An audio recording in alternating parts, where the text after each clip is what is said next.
Morning, my name is Devin Little, and this is my holding with 100 Family Farms. So early spring is this really awkward and frustrating time in the lives of small landholders because 30 days ago we had our first day in the 70s and the night was 55, 60 degrees. It was beautifully glorious. The sun was shining and something stirs inside of you that says, it's time to get things in the ground now.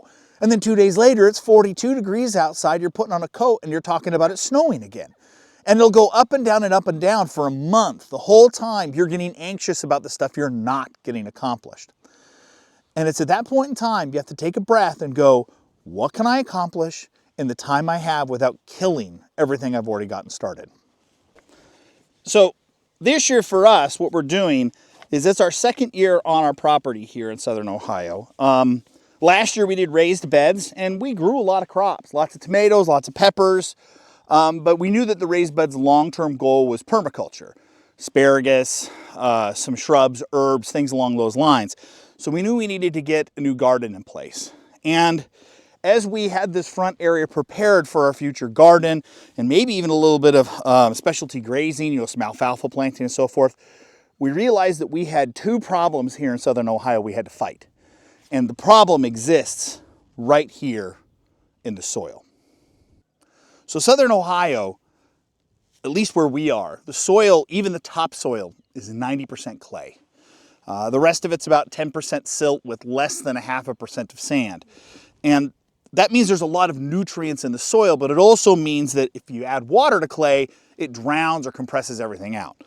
So we know we're going to have to break up and we're going to have to add compost to the soil to improve it. But the other problem in Ohio is water. Now, I grew up in Montana, where if we were lucky to get 24 inches of rain a year, here in Ohio, we got over 40 inches last year. So water is actually the problem, not lack of. When it comes, because of the clay soil, everywhere you look becomes a pond. Every little dip in the soil becomes a puddle. And we have had lots of experience where people will plant crops and the crops will drown because there's too much water on the land.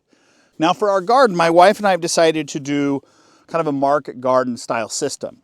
So we have 10-foot wide beds, which are marked with these T-posts, with 3-foot wide paths to be able to get wheelbarrows, wagons, and other kinds of things in and out.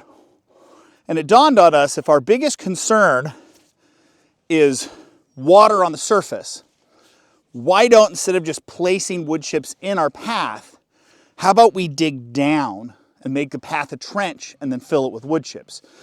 First thing we did is we dug a 3-foot wide, shovel deep trench that goes down the middle of this area where we wanted to put our path. Almost immediately, water begins to consolidate. This water, it hasn't rained heavy for 5 days, and yet this is how much water was still in the soil. Then we fill it with wood chips, which in our case we got free, thanks to the power companies trimming everything down last year. By these two things together, we're pulling the surface water off the top of the water, but then we're holding this water for when drought conditions do appear so that there's water under the ground for plants to tap into for the remainder of the year. And 2 more to go. This will take me the rest of today. Well, won't take me all the rest of the day. It'll take me another couple hours and I'll be finished. And then I have a long-term solution to a long-term problem.